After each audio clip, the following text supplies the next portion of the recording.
Radhe Radhe friends, welcome back to my channel Bhakti with Meetu. आज हम सुनेंगे बृहस्पतिवार की व्रत कथा, पूजा विधि और आरती। आइए शुरू करते हैं। बृहस्पतिवार को जो भी स्त्री पुरुष व्रत करे उनको चाहिए कि वह दिन में एक ही समय भोजन करें, क्योंकि बृहस्पतिश्वर भगवान का इस दिन पूजन होता है। भोजन पीले चने की दाल आदि का करें, परंतु नमक नहीं खावें और पीले वस्त्र पहने, पीले ही फलों का प्रयोग करें, पीले चंदन से पूजन करें। पूजन के बाद प्रेम पूर्वक गुरु महाराज की कथा सुननी चाहिए। इस व्रत को करने से मन की इच्छाएं पूरी होती है और बृहस्पति महाराज प्रसन्न होते हैं तथा धन, पुत्र, विद्या और मनोवांछित फलों की प्राप्ति होती है। परिवार को सुख शांति मिलती है, इसलिए यह व्रत सर्वश्रेष्ठ और अति फलदायक सब स्त्री व पुरुषों के लिए है। इस व्रत में केले का पूजन किया जाना चाहिए। कथा और पूजन के समय तन, मन, वचन क्रम से शुद्ध होकर जो इच्छा हो बृहस्पति देव से प्रार्थना करनी चाहिए। उनकी इच्छाओं को बृहस्पति देव अवश्य पूर्ण करते हैं, ऐसा मन में दृढ़ विश्वास रखना चाहिए।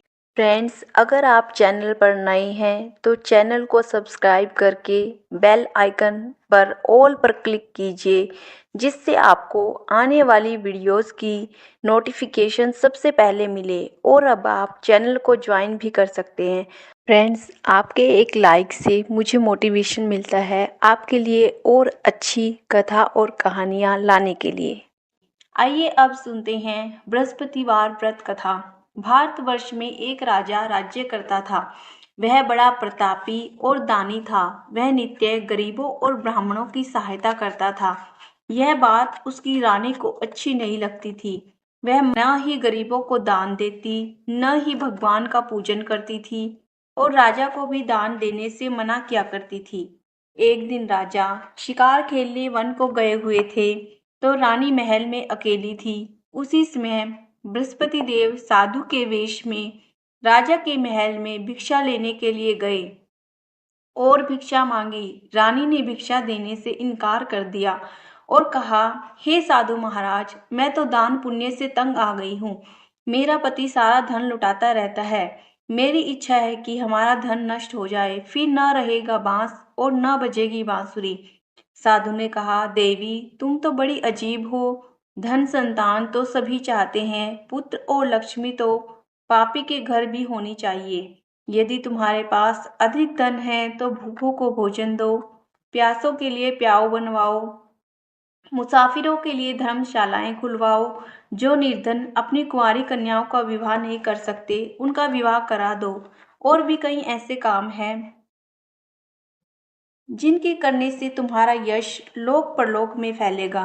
परंतु रानी का इस उपदेश पर कोई प्रभाव न पड़ा। वह बोली, महाराज, आप मुझे कुछ न समझाए। मैं ऐसा धन नहीं चाहती जो हर जगह बांटती फिरूं। साधु ने उत्तर दिया, यदि तुम्हारी ऐसी इच्छा है तो तथास्तु। तुम ऐसा करना कि बृहस्पतिवार को घर लीपकर पीली मिट्टी से अपना सिर धोकर स्नान करना, भट्टी चढ़ाकर कपड़े धोना। ऐसा करने से आपका सारा धन नष्ट हो जाएगा। इतना कहकर वह साधु महाराज वहां से आलोप हो गए। जैसा वह साधु कहकर गया था, रानी ने वैसा ही किया। 6 बृहस्पतिवार ही बीते थे कि उनका समस्त धन नष्ट हो गया और भोजन के लिए दोनों तरसने लगे, सांसारिक भोगों से दुखी रहने लगे। तब वह राजा रानी से कहने लगा कि तुम यहाँ पर रहो, मैं दूसरे देश में जाऊं, क्योंकि यहाँ पर मुझे सभी मनुष्य जानते हैं, इसलिए कोई कार्य भी नहीं कर सकता। देश चोरी परदेश भीख बराबर है। ऐसा कहकर राजा परदेश चला गया। वहां जंगल को जाता और लकड़ी काट कर लाता और शहर में बेचता। इस तरह जीवन व्यतीत करने लगा। एक दिन दुखी होकर जंगल में एक पेड़ के नीचे आसन जमाकर बैठ गया और वह अपनी दशा को याद करके व्याकुल होने लगा। बृहस्पतिवार का दिन था। एकाएक उसने देखा कि निर्जन वन में एक साधु प्रकट हुआ। वह साधु वेश में स्वयं बृहस्पति देवता थे। लकड़हारे के सामने आकर बोले, हे लकड़हारे, इस सुनसान जंगल में तू चिंता मगन क्यों बैठा है? लकड़हारे ने जवाब दिया और हाथ जोड़कर प्रणाम किया। हे महात्मा जी, आप सब कुछ जानते हैं, मैं क्या कहूँ? यह कहकर रोने लगा और साधु को आत्मकथा सुनाई। साधु महात्मा जी ने कहा, तुम्हारी स्त्री ने बृहस्पति के दिन वीर भगवान का निरादर किया है, जिसके कारण रुष्ट होकर तुम्हारी यह दशा कर दी है। अब तुम चिंता को दूर करके मेरे कहने पर चलो तो तुम्हारे सब कष्ट दूर हो जाएंगे और भगवान पहले से भी अधिक संपत्ति देंगे। तुम बृहस्पति के दिन कथा किया करो, 2 पैसे के चने मुनक्का मंगवाकर उसका प्रसाद बनाओ, शुद्ध जल से लोटे में शक्कर मिलाकर अमृत तैयार करो। कथा के पश्चात अपने सारे परिवार और सुनने वाले प्रेमियों में अमृत व प्रसाद बांटकर आप भी ग्रहण किया करो। ऐसा करने से भगवान तुम्हारी सब मनोकामनाएं पूरी करेंगे। साधु के ऐसे वचन सुनकर लकड़हारा बोला, हे प्रभु, मुझे लकड़ी बेचकर इतना पैसा नहीं मिलता जिससे भोजन करने के उपरांत कुछ बचा सको। मैंने रात्रि में अपनी स्त्री को व्याकुल देखा है। मेरे पास कुछ भी नहीं जिससे उसकी खबर मंगा सकूं। साधु ने कहा, हे लकड़हारे, तुम किसी बात की चिंता मत करो। बृहस्पति के दिन तुम रोजाना की तरह लकड़ियां लेकर शहर को जाओ। तुमको रोज से दुगना धन प्राप्त होगा, जिससे तुम भली भांति भोजन कर लोगे तथा बृहस्पति देव की पूजा का सामान भी आ जाएगा। इतना कहकर साधु अंतर्ध्यान हो गए। धीरे धीरे समय व्यतीत होने पर फिर वही बृहस्पतिवार का दिन आया। लकड़हारा जंगल से लकड़ी काटकर किसी भी शहर में बेचने गया। उसे उस दिन और दिन से अधिक पैसा मिला। राजा ने चना गुड़ आदि लाकर गुरुवार का व्रत किया। उस दिन से उसके सभी क्लेश दूर हुए। परंतु जब दोबारा गुरुवार का दिन आया तो बृहस्पतिवार का व्रत करना भूल गया। इस कारण बृहस्पति भगवान नाराज हो गए। उस दिन से उस नगर के राजा ने विशाल यज्ञ का आयोजन किया और शहर में यह घोषणा करा दी कि कोई भी मनुष्य अपने घर में भोजन न बनावे, न आग जलावे, समस्त जनता मेरे यहाँ भोजन करने आवे। इस आज्ञा को जो न मानेगा उसके लिए फांसी की सजा दी जाएगी। इस तरह की घोषणा संपूर्ण नगर में करवा दी गई। राजा की आज्ञा अनुसार शहर के सभी लोग भोजन करने गए, लेकिन लकड़हारा कुछ देर से पहुंचा, इसलिए राजा उसको अपने साथ घर लिवा ले गए और ले जाकर भोजन करा रहे थे तो रानी की दृष्टि उस खूंटी पर पड़ी जिस पर उसका हार लटका हुआ था। वह वहां पर दिखाई न दिया। रानी ने निश्चय किया कि मेरा हार इस मनुष्य ने चुरा लिया है। उसी समय पुलिस को बुलाकर उसको जेल खाने में डलवा दिया। जब लकड़हारा जेल खाने में पड़ गया और बहुत दुखी होकर विचार करने लगा कि न जाने कौन से पूर्व जन्म के कर्म से मुझे यह दुख प्राप्त हुआ है, और उसी साधु को याद करने लगा जो कि जंगल में मिला था। उसी समय तत्काल बृहस्पति देव साधु के रूप में प्रकट हो और उसकी दशा को देखकर कहने लगे, अरे मूर्ख, तूने बृहस्पति देव की कथा नहीं करी, इस कारण तुझे दुख प्राप्त हुआ है। अब चिंता मत कर, बृहस्पतिवार के दिन जेल खाने के दरवाजे पर 4 पैसे पड़े मिलेंगे। उनसे तो बृहस्पति देव की पूजा करना, तेरे सभी कष्ट दूर हो जाएंगे। बृहस्पति के रोज उसे 4 पैसे मिले। लकड़हारे ने कथा कही। उसी रात्रि को बृहस्पति देव ने उस नगर के राजा को सौपन में कहा, हे राजा, तुमने जिस आदमी को जेल खाने में बंद कर दिया है वह निर्दोष है, वह राजा है, उसे छोड़ देना। रानी का हार उसी खूंटी पर लटका है। अगर तू ऐसा नहीं करेगा तो मैं तेरे राज्य को नष्ट कर दूंगा। इस तरह रात्रि के सौपन को देखकर राजा प्रातःकाल उठा और खूंटी पर हार देखकर लकड़हारे को बुलाकर क्षमा मांगी तथा लकड़हारे को योग्य सुंदर वस्त्र आभूषण देकर विदा किया। तब बृहस्पति देव की आज्ञा अनुसार लकड़हारा अपने नगर को चल दिया। राजा जब अपने नगर के निकट पहुंचा तो उसे बड़ा आश्चर्य हुआ। नगर में पहले से अधिक बाग, तालाब, कुएं और बहुत सी धर्मशाला, मंदिर आदि बन गई हैं। राजा ने पूछा, यह किसका बाग और धर्मशाला है? तब नगर के सब लोग कहने लगे, यह सब रानी और बांदी के है। तो राजा को आश्चर्य हुआ और गुस्सा भी आया। जब रानी ने यह खबर सुनी कि राजा आ रहे हैं तो उसने बांदी से कहा कि हे दासी, देख राजा हमको कितनी बुरी हालत में छोड़ गए थे। हमारी ऐसी हालत देखकर वह लौट न जाएं, इसलिए तू दरवाजे पर खड़ी हो जा। आज्ञानुसार दासी दरवाजे पर खड़ी हो गई। राजा आए तो उन्हें अपने साथ लिवा लाई। तब राजा ने क्रोध करके अपनी रानी से पूछा कि यह धन तुम्हें कैसे प्राप्त हुआ है। तब उन्होंने कहा, हमें यह सब धन बृहस्पति देव के व्रत के प्रभाव से प्राप्त हुआ है। राजा ने निश्चय किया कि 7 रोज बाद तो सभी बृहस्पति देव का पूजन करते हैं, परंतु मैं रोजाना दिन में 3 बार कहानी कहा करूंगा और रोज व्रत किया करूंगा। अब हर समय राजा के दुपट्टे में चने की दाल बंधी रहती और दिन में 3 बार कहानी कहता। एक रोज राजा ने विचार किया कि चलो अपनी बहन के यहाँ हो आवें। इस तरह निश्चय कर राजा घोड़े पर सवार हो अपनी बहन के यहाँ को चलने लगा। मार्ग में उसने देखा कि कुछ आदमी एक मुर्दे को लिए जा रहे हैं। उन्हें रोककर राजा कहने लगा, अरे भाइयों, मेरी बृहस्पति देव की कहानी सुन लो। वे बोले, हमारा तो आदमी मर गया है, इसको अपनी कथा की पड़ी है। परंतु कुछ आदमी बोले, अच्छा कहो, हम तुम्हारी कथा भी सुनेंगे। राजा ने दाल निकाली। जब कथा आधी हुई थी कि मुर्दा हिलने लग गया और जब कथा समाप्त हो गई तो राम राम करके मनुष्य उठकर खड़ा हो गया। आगे मार्ग में उसे एक किसान खेत में हल चलाता मिला। राजा ने उसे देखा और उससे बोला, अरे भैया, तुम मेरी बृहस्पतिवार की कथा सुन लो। किसान बोला, जब तक मैं तेरी कथा सुनूंगा तब तक 4 हरैया जोत लूंगा। जा अपनी कथा किसी और को सुनाना। इस तरह राजा आगे चलने लगा। राजा के हटते ही बैल पछाड़ खाकर गिर गए और उसके पेट में बड़ी जोर का दर्द होने लगा। उस समय उसकी माँ रोटी लेकर आई। उसने देखा तो अपने पुत्र से सब हाल पूछा तो बेटे ने सभी हाल कह दिया। तो बुढ़िया दौड़ी दौड़ी उस घुड़सवार के पास गई और उससे बोली कि मैं तेरी कथा सुनूंगी, तू अपनी कथा मेरे खेत पर चलकर ही कहना। राजा ने बुढ़िया के खेत पर जाकर कथा कही, जिसके सुनते ही वह बैल उठ खड़े हुए तथा किसान के पेट का दर्द भी बंद हो गया।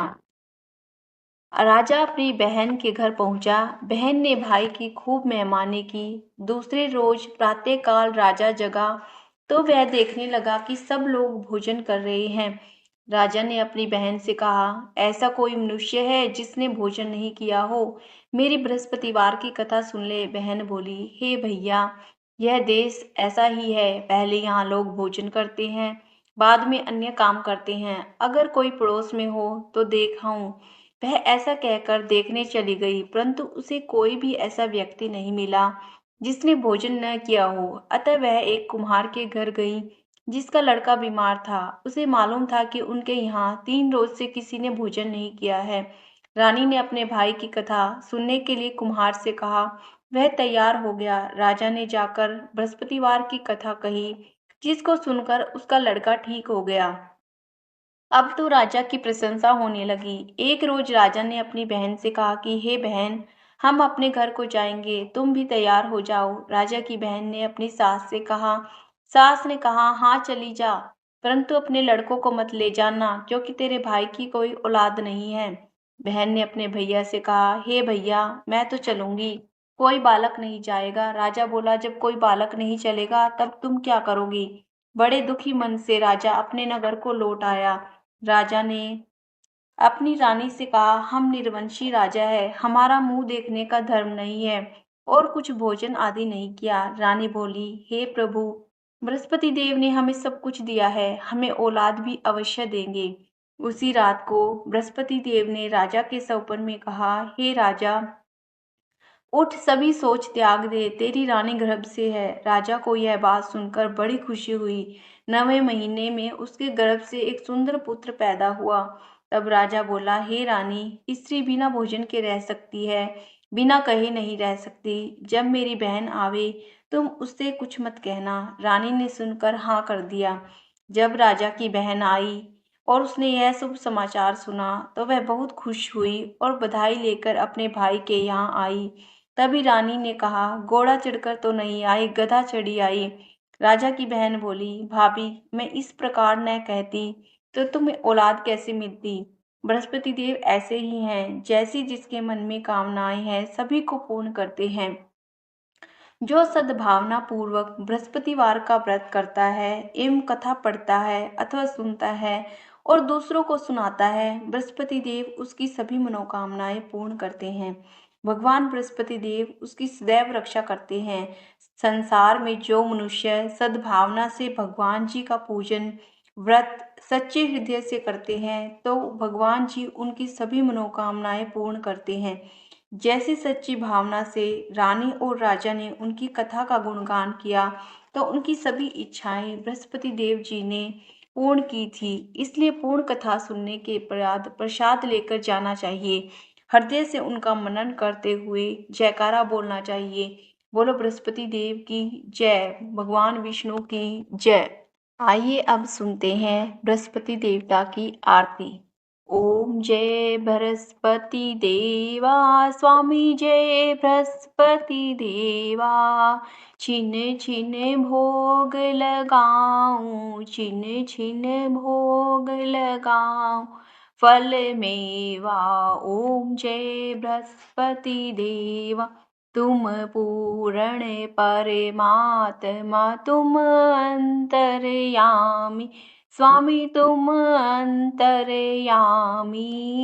जगत पिता जगदीश्वर, जगत पिता जगदीश्वर, तुम सबके स्वामी। ओम जय बृहस्पति देवा, चरणामृत निज निर्मल, सब पातक हरता, स्वामी सब पातक हरता। सकल मनोरथ दायक, सकल मनोरथ दायक, कृपा करो भरता। ओम जय बृहस्पति देवा, तन मन धन अर्पण कर, जो भी शरण पड़े, स्वामी जो भी शरण पड़े। प्रभु प्रकट तब होकर, प्रभु प्रकट तब होकर, आकर द्वार खड़े।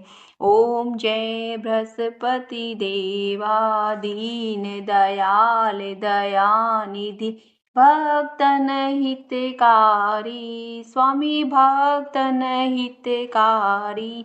पाप दोष सब हरता, पाप दोष सब हरता, भव बंधन हारी। ओम जय बृहस्पति देवा, सकल मनोरथ दायक, सब संशय तारो, स्वामी सब संशय तारो।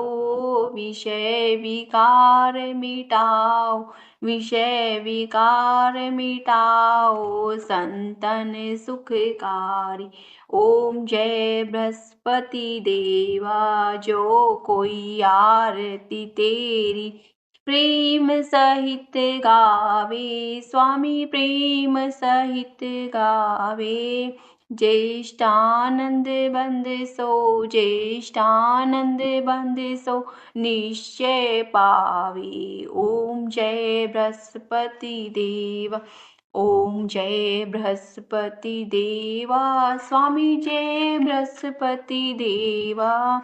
छिन छिन भोग लगाऊं, छिन छिन भोग लगाऊं, फल मेवा। ओम जय बृहस्पति देवा।